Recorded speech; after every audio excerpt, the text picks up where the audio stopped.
Fortunes are being accumulated in the UK on a scale we haven't seen for 100 years. We've been told that the way the super rich create wealth makes all of us, well, a bit better off. But does it? This time around, they've used new and different financial techniques to enrich themselves.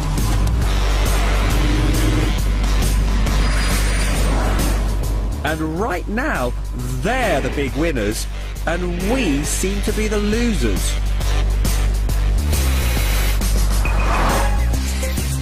I'm going to tell you how the new super rich are making their fortunes and why we're picking up the bill in a global greed game.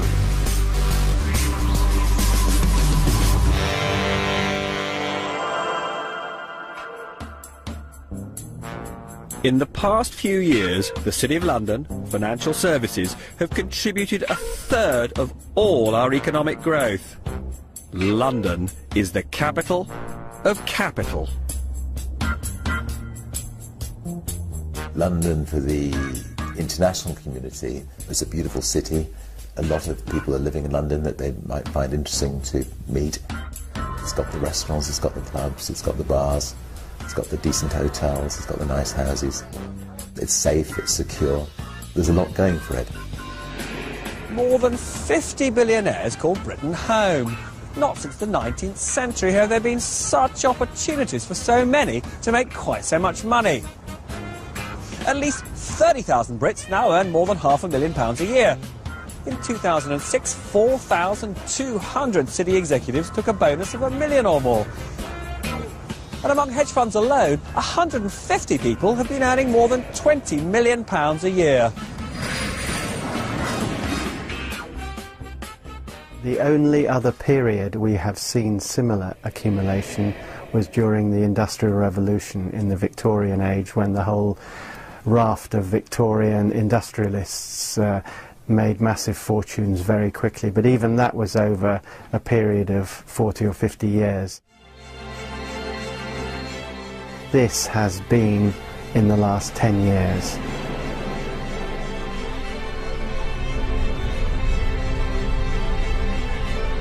When you're coming here with several £billion, you travel around in armoured limos guarded by people who look after you. The idea of the congestion charge is wonderful to you because it clears the roads of the riffraff. You can get out to a private airfield quickly to get on your jet to go and see far-flung operations as part of your empire. And they've created ghettos of fabulously expensive property.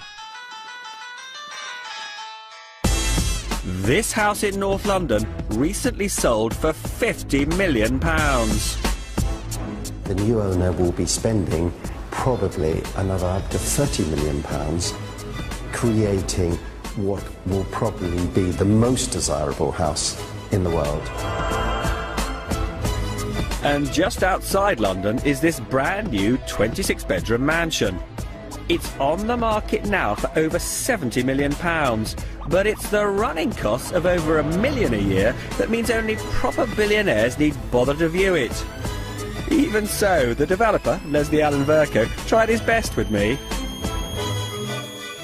So this is a private swimming pool, is it simply for the owner of the house? Yes, of course, the owner of the house wants to allow people to use it. The ensuite swimming pool. Why would you want 5 pools, do you think? Because you've got 5 pools, haven't you, in this house? What family needs 5 pools? You genuinely need to like swimming. This bathroom area is about 800 square feet. Putting it into perspective, is about the size of the average 2-bedroom flat in London. That's just for your towels, that room, is it? I feel rather disappointed I haven't got one of those. It's the size of a decent-sized kitchen for many people. Jewel-encrusted gold taps. That's very good, very nice. Definitely going to have one of these in my home.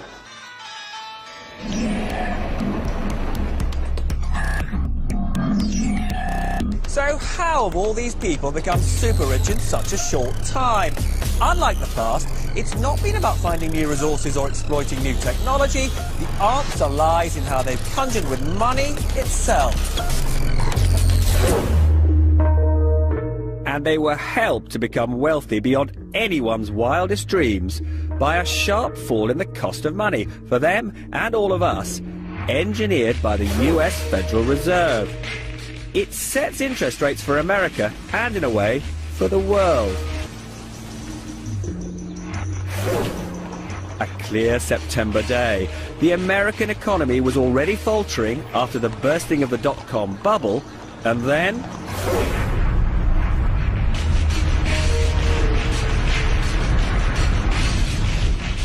the world's most powerful central banker, Alan Greenspan, feared the terrorist outrage would further undermine the confidence of businesses and consumers, so he kept interest rates unusually low. American interest rates were tonight cut by 0.5%. The Federal Reserve base rate now stands at just 1.25%, the lowest for 41 years. After the bursting of the dot-com bubble and 9/11, Greenspan slashed rates to just 1%. And the supply of credit soared because the great exporting nations, such as Japan, China and those of the Middle East, were generating vast surpluses and lent much of their cash to us in the West. Finance is global, so it became cheap to borrow money anywhere. For private individuals, and especially for businesses, tycoons and financial institutions, they went on the most frenetic borrowing spree the world has seen. With so much money sloshing around, the price of assets, from paintings to houses to entire companies, soared. £65,000. So people borrowed more against the inflated value of their assets. The valuation of property, the valuation of shares, art, jewellery, etc., was soaring, and the central banks on the whole said, this is not our business. We don't manage assets. We only manage price inflation. With markets rising, borrowing vast sums for investment was the route to magnificent fortunes. It's what bankers call using leverage. Leverage is simply borrowing to invest. You're not investing your own money, or you're investing part of your own money, but you borrow to invest more. So that's leverage is borrowing to invest. When we borrow for a mortgage, we're leveraging. As simple as that. The power of leverage to multiply profits is a common experience for millions of us who borrow to buy a house. If you put down a £10,000 deposit when buying a £100,000 home and borrow the other £90,000, and that house then rises in value to, say, £110,000, well, your £10,000 doubles to £20,000. You make 100% profit. That's the magic of using the bank's money to finance most of the purchase.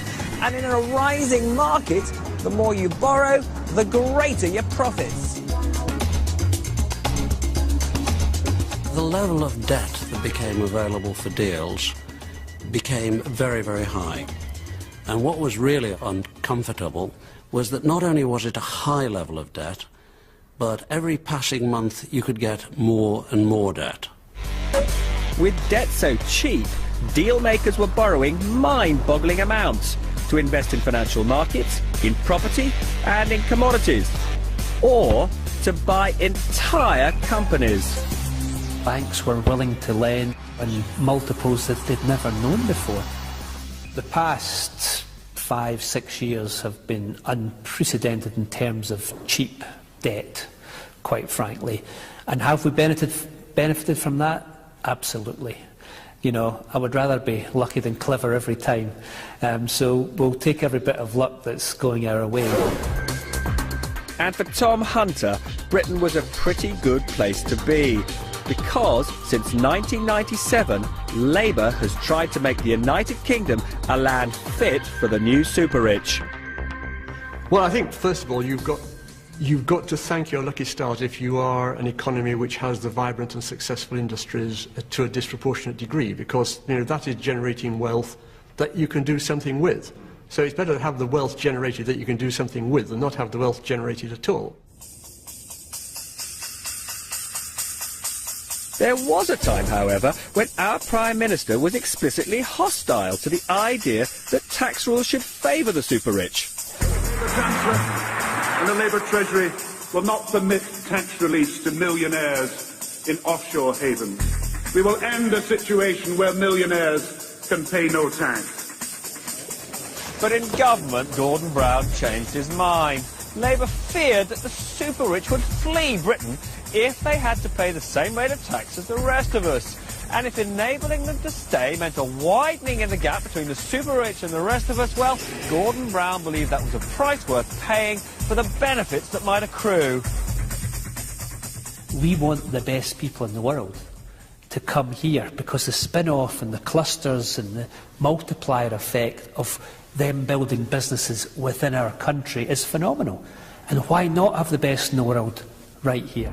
We've had the extreme case. There are people in my industry who have literally lived in the country more than 40 years and claim to be non-domiciled and pay very little tax.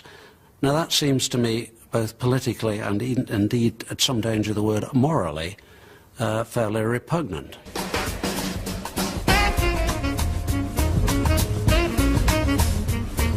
Even some of the super-rich began to question whether it's fair that they should be taxed at lower rates than their servants. There's lots of things about my industry I don't like, quite frankly.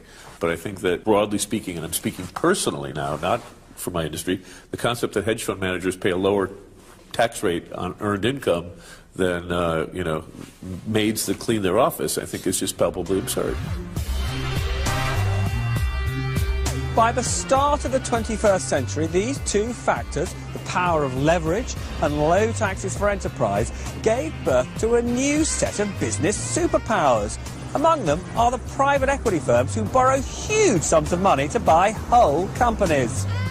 Private equity has demonstrated that if you go into situations in the company sector with clarity of purpose, strong drive, determination, a readiness to pay people incentives to do the difficult things, you can make big returns. And again, you make big returns, particularly when there's lots of cheap money around the place. And the fact that their success was over-amplified and magnified by the macroeconomic environment they were operating in, which made them very lucky and I suspect makes some of the rest of us rather jealous. Some of Britain's best-known businesses have been taken over and sold on by private equity for billions in profits. They include the AA, Saga, Homebase and Travelodge. The technique used by private equity of buying companies with borrowed money is also employed by Philip Green. He owns much of the British High Street. I think we probably own about 12. Dorothy Perkins, Topshop, Burton, Wallace, Topman, VHS. That's a nice piece of real estate, isn't it? We actually own that. It's probably worth in excess of 200 million. Sir Philip and his family pocketed a £1.2 billion dividend in 2005, the equivalent of the pay of 54,000 British workers on average earnings. And there was no tax to pay on it here because it was received by his tax-exile wife, Lady Green. We'd had an extraordinary period of economic growth and confidence. This is the critical factor, sentiment. Confidence was very high. The masters of the universe seemed to be getting it right. They had been producing extraordinary high profits, great returns from their private equity funds. It hasn't just been private equity making billions out of borrowed money. Hedge funds have become the largest dealers in shares and securities across the globe. They make their money by betting on price variations, however small, between what they can buy and how much they can sell for. And they too use borrowed money and leverage to generate spectacular profits. Private equity will take control of a company. Hedge funds will trade a company. It's a very different, they'll trade the shares of a company. So it is a very different beast. And how much do you have under management in total? We've got about $10 billion. Hedge funds are enormously powerful now in the financial system. There's a lot of them. They manage a great deal of money. They're not regulated by and large. They're usually in offshore jurisdictions where they are not regulated. I would say that the top 3 trading institutions in the US Treasury market, which is the largest securities market in the world, are in fact hedge funds. They're not banks. The only serious risk for a hedge fund is that if it consistently loses money, the backers will take their funds back. You can lose money. You're allowed to make a mistake once, but if it's a bad one, you're gone. I mean, it's a very fragile. I mean, there is high return in that industry, yes, but you could also very quickly lose the appetite for risk that clients have in you or the interest of clients. So no, it's very severe. Nothing is taken for granted because you are the ultimate risk taker. And you here manage how much money now? Now we have around $4.2 billion. Using funds from wealthy investors and huge amounts of borrowed cash, colossal fortunes have been accumulated by hedge fund managers. In 2006, an estimated 10 of them earned more than $500 million each, and 5 are thought to have trousered more than $900 million in that single year. They included George Soros, a consistent winner who famously made a killing when he sold the pound on a colossal scale and helped to force sterling out of the European exchange rate mechanism in 1992. The average person did not get much benefit from the boom, the super boom in the last 20 years. It's really the people like me who have really earned enormous amounts of money. Every soul will know its fate when they arrive at the pearly gate.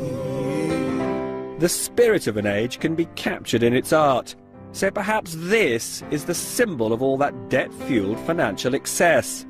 Damien Hirst's For the Love of God. The glittering death's head, encrusted with 8,601 diamonds, is said to have been sold to an investment consortium for £50 million. But the details of its sale are shrouded in secrecy, as are so many of the transactions of the new super-rich. What's its intrinsic value? There's quite an argument about that. Who actually owns it? No one seems quite sure. In many ways, the glitter and the ambiguity seems to capture perfectly the spirit of this age of easy money. One reason why so much cash was pouring into the pockets of the stars of the new financial industries was the pay structure they devised. They wrote the rules of the greed game so they couldn't lose, though it turned out that most of us could. The money-making skills of private equity and hedge fund stars were considered so rare and precious that they were able to charge their backers astonishing fees. These new breed of fund managers were performing extremely well for their clients. So if you gave them £1 billion, and if they turned it into £2 billion, that's £1 billion profit, they'd take 20% of that as a success fee. The tradition had been to take 0.5% a year of the backer's money for managing it. But private equity and hedge funds charge much more. A basic fee of 2% a year on all funds under management, plus 20% of all profits. This was jackpot capitalism. So long as that remuneration structure persists, so it's an asymmetric bet, it's a one-way bet. If he makes a great deal of money, then he gets his 20% plus of it, and if he loses money, well, it wasn't his. And I think once you've got that, and that leads to earnings, in some cases, of literally hundreds of millions of dollars in the hands of individuals, they're unlikely to change. If you'd got a deal that you did for $1 billion, sold for $1.5 billion, made $500 million, you'd get a 20% carried interest on that, $100 million. you'd probably have taken 30 or 40 million out of it in fees. The reason private equity charges what are considered to be high levels of fees is there are relatively few people in the private equity world and there are relatively few new entrants into that world. It's quite a rare combination of skills, and the results, the financial results that the industry is able to deliver to its investors means that the investors are continuing to pay those fees. Not only were the rewards massive, but the bet was one way. Using borrowed money meant taking 20% of the gains, but leaving all the losses for the original investor. And what began to motivate many wasn't pretty. Do you think greed got the better of some people in that period? Well, I don't know that it was greed. I think it might have been enthusiasm. I think in every cycle, it always works the same. People who are doing something keep doing more and more of it. They lose a little of their grounding in terms of the amount of risk that they're taking. Because the rewards on offer from hedge funds and private equity firms were so huge, the big banks saw much of their talent defect to them. So the banks too had to offer their more financially creative employees the opportunity to pocket around 20% of the gains. Individual bankers now had the opportunity to play the greed game with their organisation's money. It's particularly awe-inspiring when you get back to this central point that the main things which have driven people's ability to earn that remuneration, not every single case, but the majority of cases have been two things: a bull market and access to the bank's capital. It's not their own money they're risking. What's the sort of minimum, do you think, in the last 2 or 3 years that a fairly mediocre, middle-ranking trader or investment banker at one of the bigger houses would have expected to take home?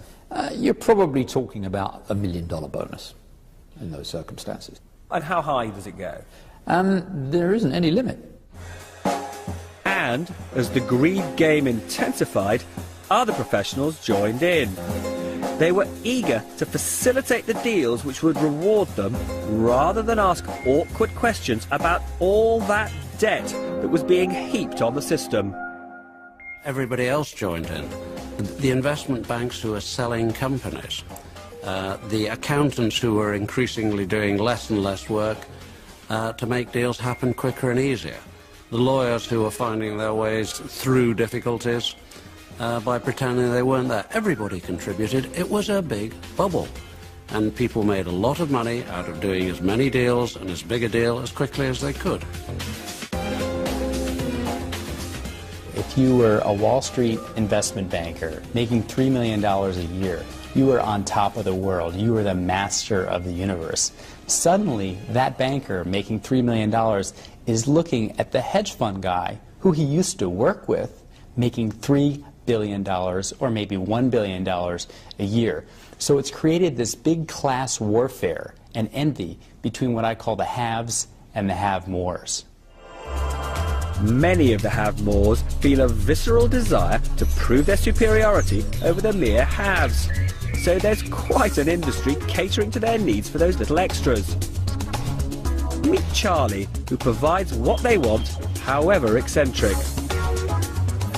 Do people typically use you for stuff they want for themselves or as a present? Oh, it varies. One of the members, for his little son, asked for one of the Premiership footballers to play with his son in his back garden, which... You were able to arrange that? We were able to arrange that. A specific Premiership footballer? Yes. And you were able to arrange that? We were able to arrange that. It was beautiful. Are you looking more for brown or black? There's no price on it, which is plainly the sign of a good bag. What are you thinking of? That's £8,500. I would have thought on my BBC salary that's more than affordable.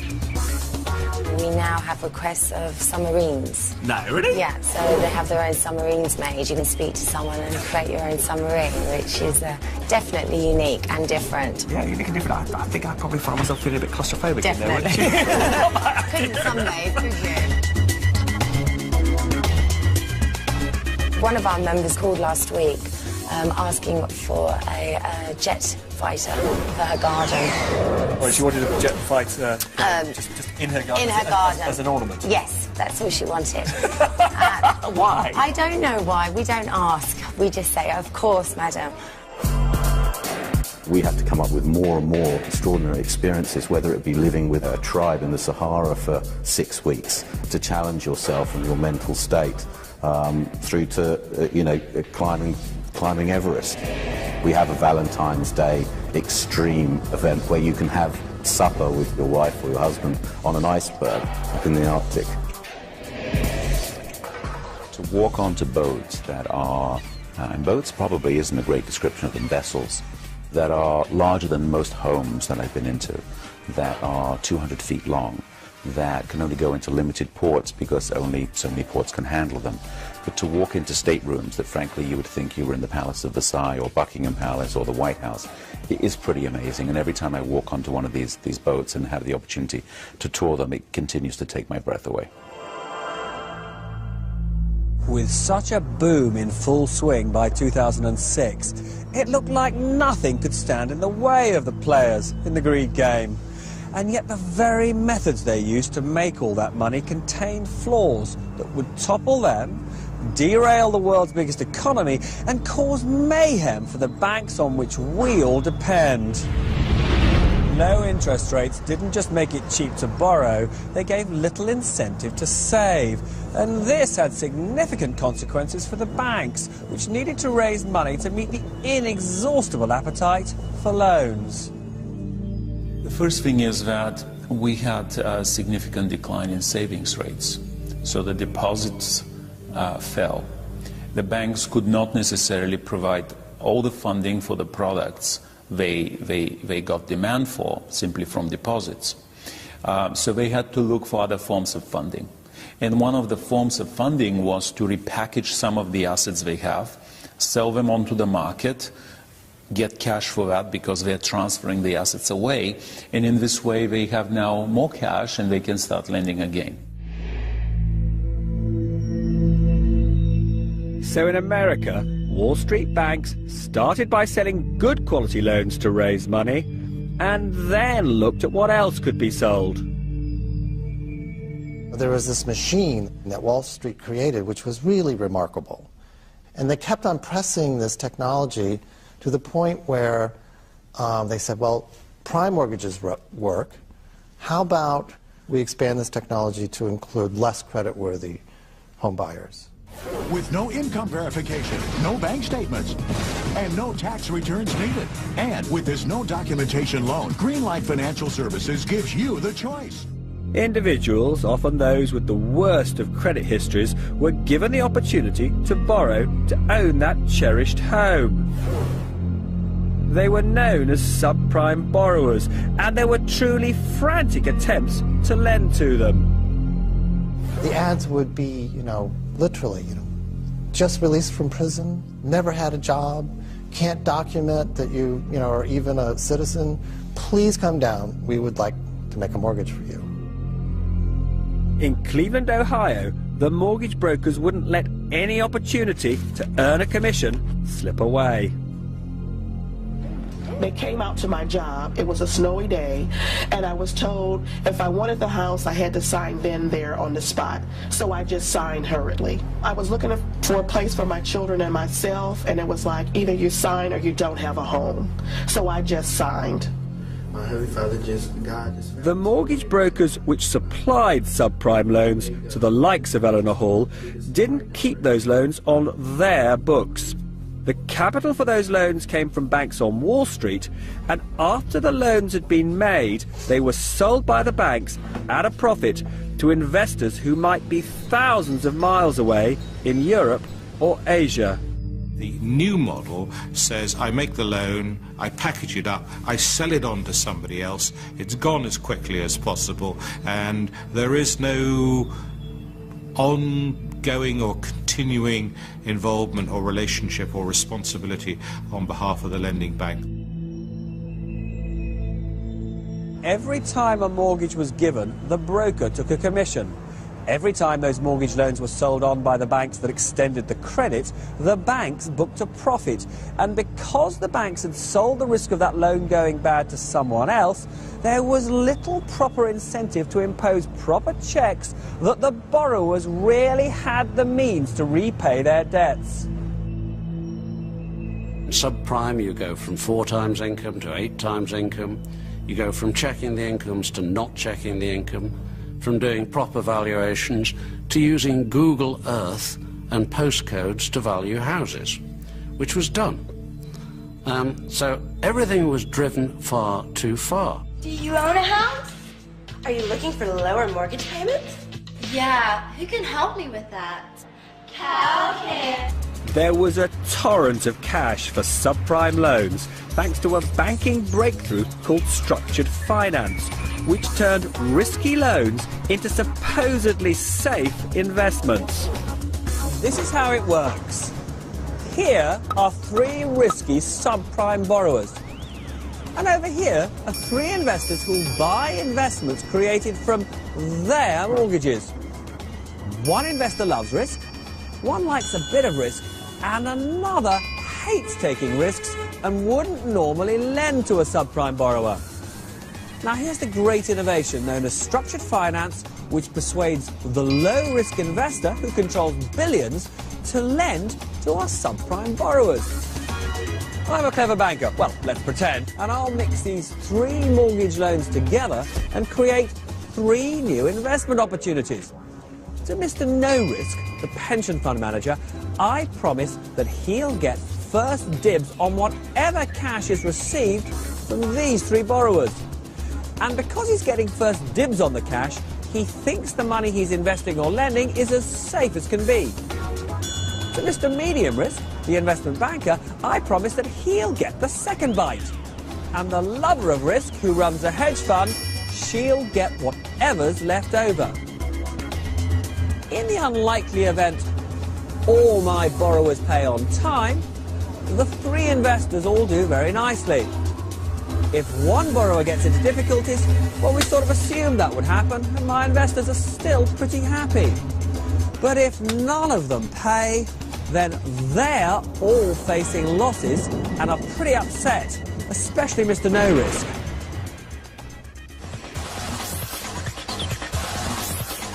Many hundreds of billions of dollars of low-quality subprime loans were transformed in this way into investments that were labelled as good quality, and they were sold to investors all over the world.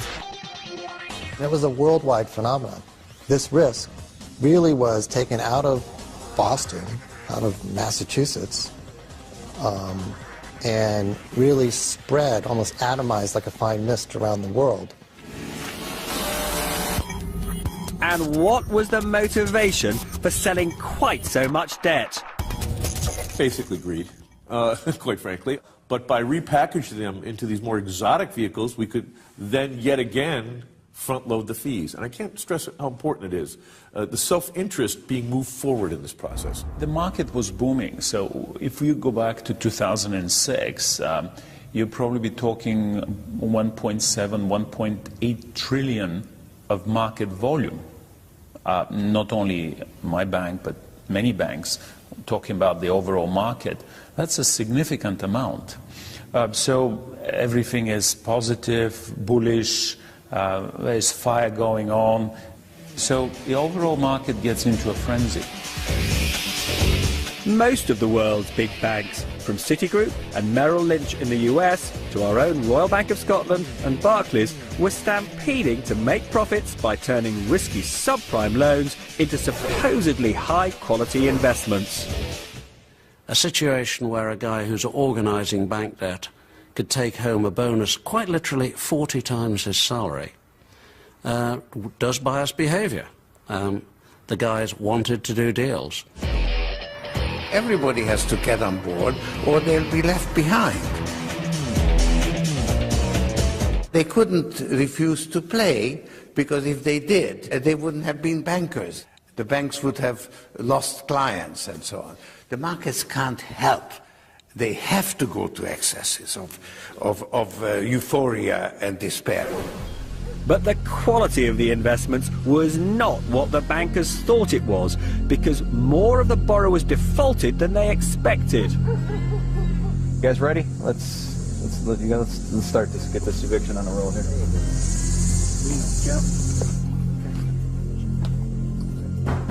Sheriff's office.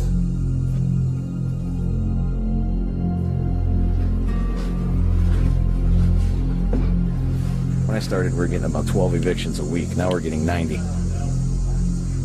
Just goes to show you that neighbors are, you know, going through the same sort of problems within weeks of each other, literally. Subprime borrowers had been lured into taking on their mortgages by special low teaser rates, with neither borrower nor lender worrying enough about what would happen when the low rates came to an end. And when rates rose, well, for many, default was inevitable.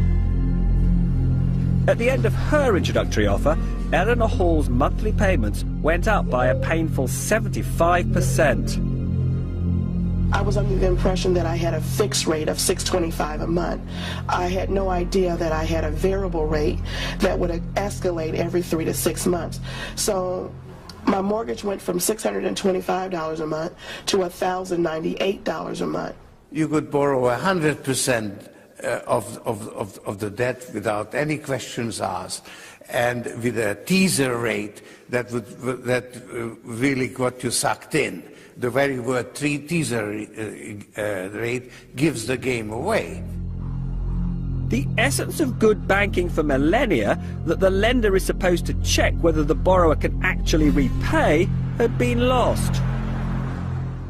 When I grew up and I looked at banking and was in banking indeed, what used to happen was you went to see a bank manager to borrow money and he lent you the money and made sure that you paid it back, or tried to make sure that you paid it back. As soon as you divorce those two things, you're in trouble. In the stampede to do deals, banking common sense had been abandoned. But for years the danger was ignored, because all those dodgy loans had been converted into investments that had a AAA rating, which in the past had always meant that they were ultra safe. When something is rated in the financial community AAA, the assumption of everyone is that it just can't go wrong. In all of my years in finance, which is now getting pretty close to 40 years, I've never seen a AAA default. AAAs don't default. AAAs are like Exxon and Royal Dutch Shell. There are very few AAAs, and they do not default. But just how impartial were the agencies that awarded these AAA ratings? After all, they were paid by the banks which wanted to sell the investments as AAA. None of us would hide the fact that we are paid by the issuers of the bonds, and that does create a potential conflict of interest. What we would point out, though, is that we have a number of ways of managing that conflict to ensure the integrity of the work that we do. But when giving the AAA rating, the agencies didn't actually go back to the subprime borrowers and check that they'd be able to repay their loans. We do not do underlying due diligence. We do rely on information that's given to us. The investor community was aware of that, or should have been aware of that, because it was public fact. Eventually, the simplest and oldest financial logic would reassert itself. The thing people forget about borrowing money is you've got to pay it back. That's a golden rule that I learned at my father's apron. And someday the bank's going to come and say, can I have my money back? And then you say, oh well, it's in this house, which isn't quite valued what I paid for it, and therefore I need to sell it, and therefore, you know, it all unhinges. The bankers and rating agencies had been too clever for their own good. They based their AAA ratings on historical data. They looked at how many subprime loans had gone bad when the market was tiny and used that information to calculate how many would default as the market grew and grew and grew. It turned out to be a catastrophic error. The red light was November 06, a bit more than a year ago, when what you call the first pay default, a very important figure, i.e. people who have borrowed and at their first payment, 6 months after borrowing, are not paying the first interest. That's pretty significant. First pay default historically was 1.5%, 1 to 2%. In a matter of a month, that figure jumped to 5–6%. That was a clear sign when you have people not paying that you should be worried. Default rates were bound to rise as subprime loans shot up from being 1 in every 13 US mortgages in 2001 to 1 in every 4 by 2006.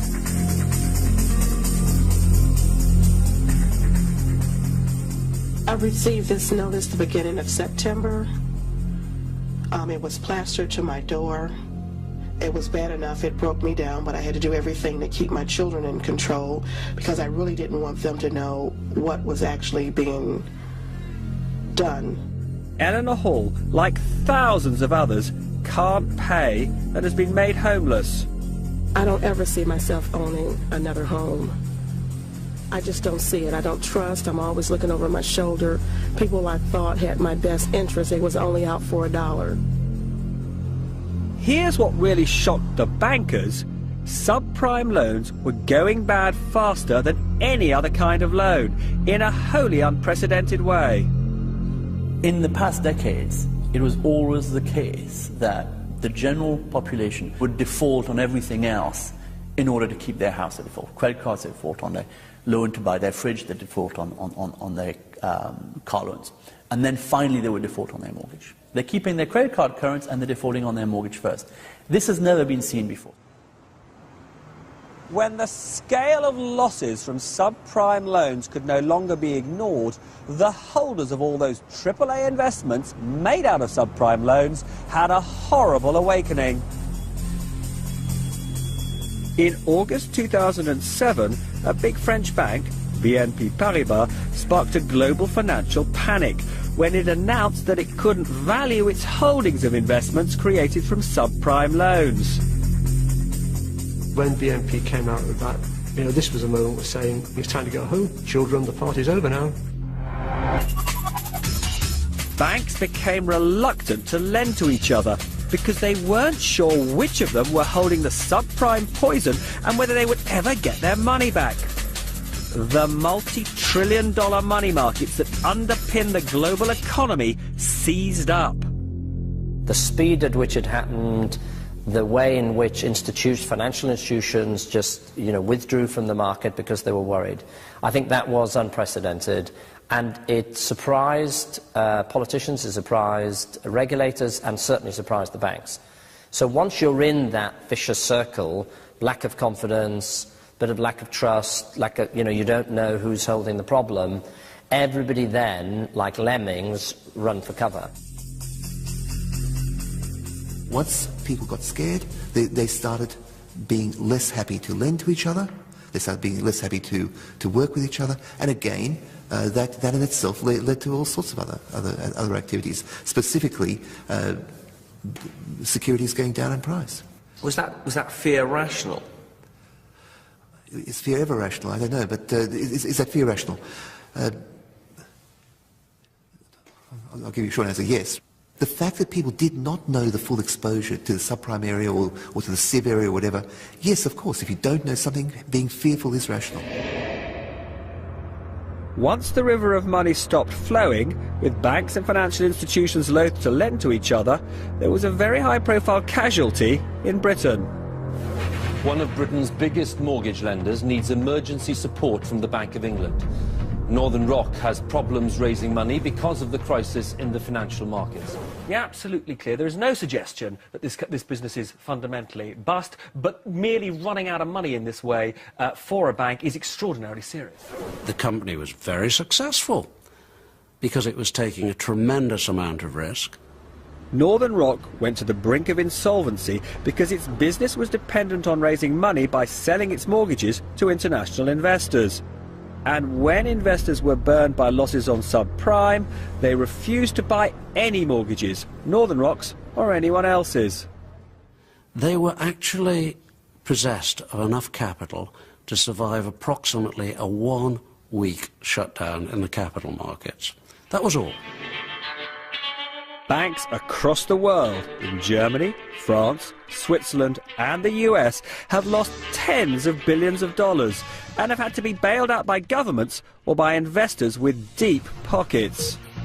The Swiss bank UBS says it suffered much bigger losses than anticipated because of its exposure to the subprime mortgage market in the United States. And today, Barclays said it had written off £1.6 billion of risky investments related to US mortgages. The global credit crisis has deepened, with America's fifth largest investment bank asking for emergency funding. Bear Stearns, which has been hit by the US housing market slump, has been bailed out by another bank and the Federal Reserve.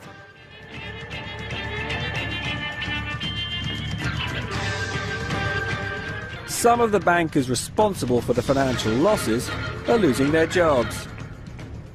Bonuses of investment bankers are going to fall drastically now that you're discovering that a lot of the banks, investment banks, are taking billions of dollars worth of write-offs, and these people are getting kicked out unceremoniously out of their jobs.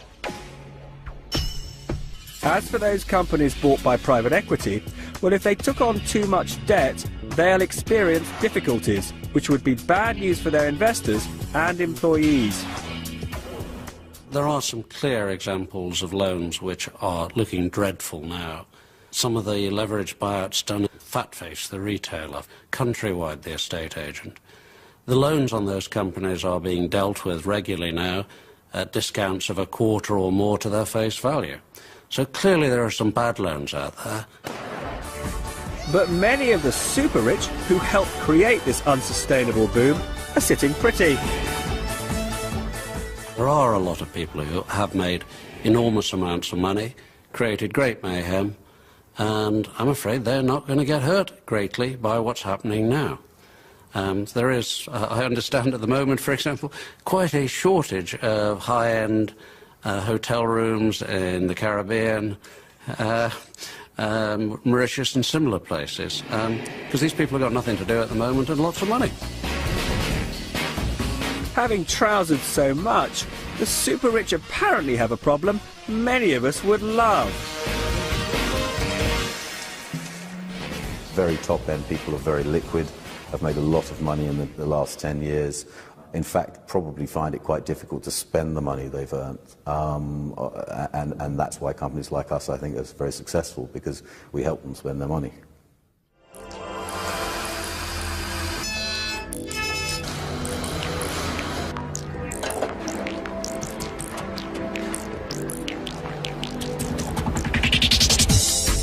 Frankly, for companies that are producing such limited quantities of these very exclusive products, they can't manufacture them quickly enough. There's a new Rolls-Royce, the drop-head coupe, that was launched last year. If you were to walk into your Rolls-Royce dealer today, if you were lucky, you would maybe get one in 2 years. They continue to indulge in their passions, and I don't see that changing anytime soon. And demand for the most expensive motoring experience on Earth doesn't seem to have evaporated.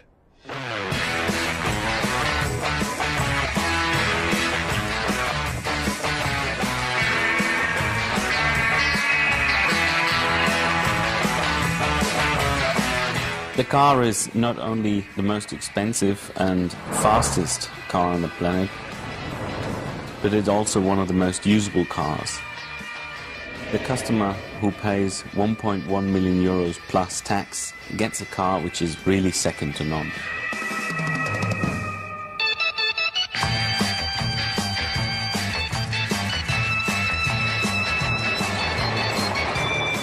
The British have been the best European market, and they still are the best European market.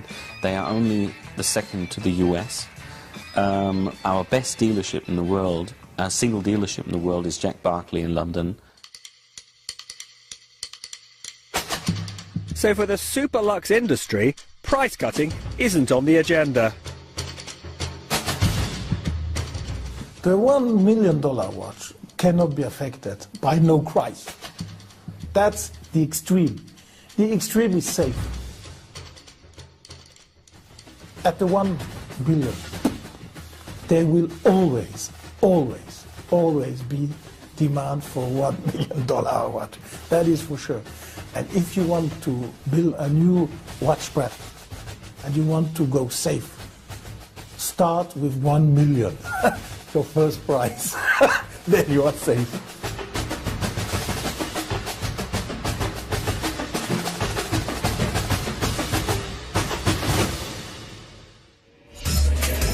The reason the super-rich can feel safe is that the gambles they've taken with other people's money have been so huge that the authorities have to bail them out, or else the damage to the rest of us could be crippling.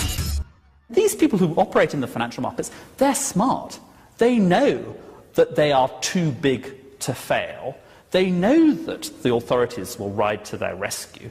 And so everywhere along the line, there are one-way bets. And this means that you are incentivized to take big risks. You're greedy. The bigger the risk you take, the bigger the profit for yourself. And if things go badly, oops, not our problem, your problem. You pick up the mess.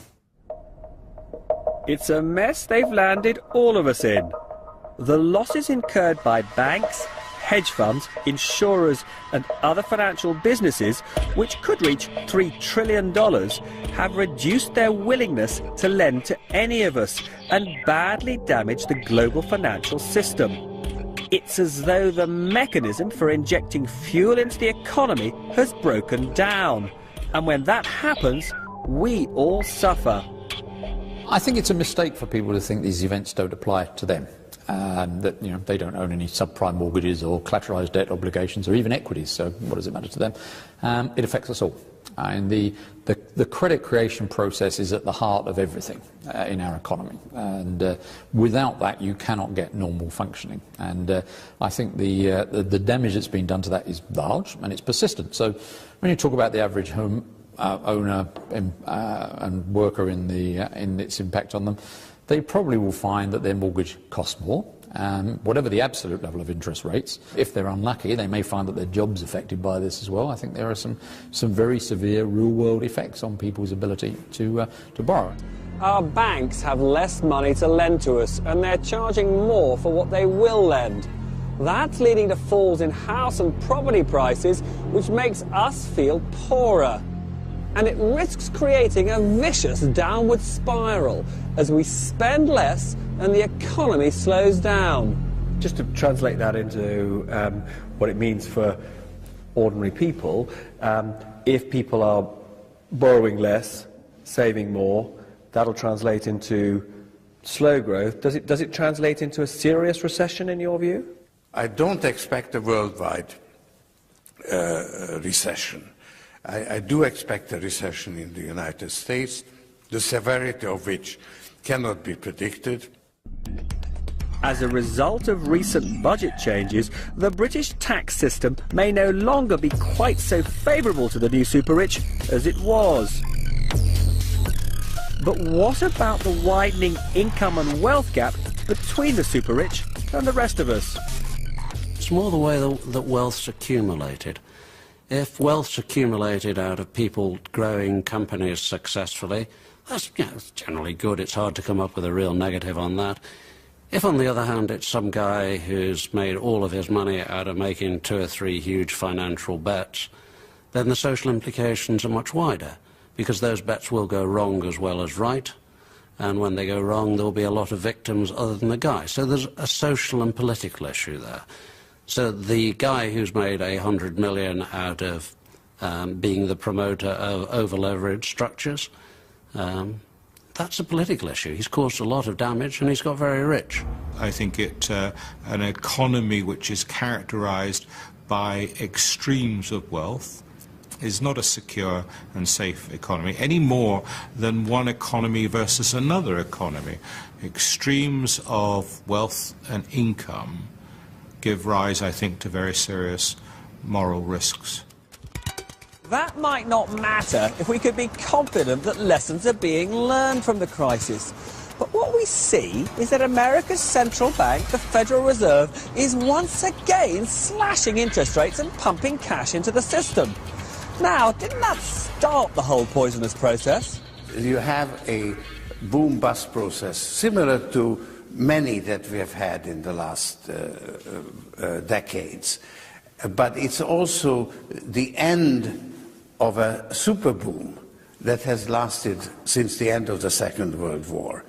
From time to time, the markets don't correct themselves, you have a crisis. And then the authorities have to intervene and inject liquidity and bail out the failing institutions. And that creates a system of asymmetric incentives where you are encouraged to leverage, but if things really go wrong, there is relief. If those in charge of the system can't be relied upon to change their ways, what chance that those who play the greed game might actually mend theirs?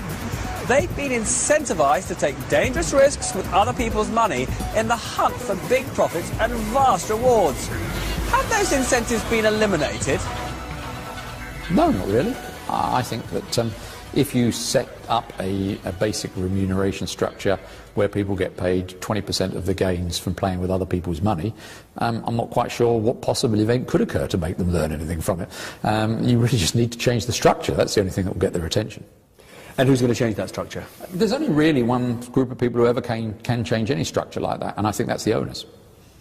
This is a matter of so long as people are willing to be shareholders in banks where traders are allowed to play with the bank's capital and walk off with 20 or 30% of the gains on it and none of the losses, and where people are willing to invest in private equity and hedge funds and allow the same thing to occur, it will occur. If you're a hedge fund or a private equity firm, there are fantastic opportunities to profit from the turmoil. A number of hedge funds have already made billions from betting that all those subprime investments were overvalued. And some have done very nicely from speculating that the share prices of our leading banks would tumble. As for private equity, well, a recession would be just the most glorious time to buy businesses at knockdown prices. Is this actually a period of tremendous opportunity for a firm like this? Yes, it's going to be a great opportunity. The real golden age comes when you have a mess. You have economies that are on their back, capital inadequate, and when you start buying businesses at that part in the cycle, you inevitably do extremely well unless you're too early. Right now it's a little bit too early, but as you wait and this develops, it'll be a great time to be buying businesses. So there are still plenty of opportunities for the new super-rich to increase their fortunes, even though the global financial system is in intensive care and our prosperity is threatened. With the greed game still being played, if we're not going to end up the losers again, the rules will need to be rewritten.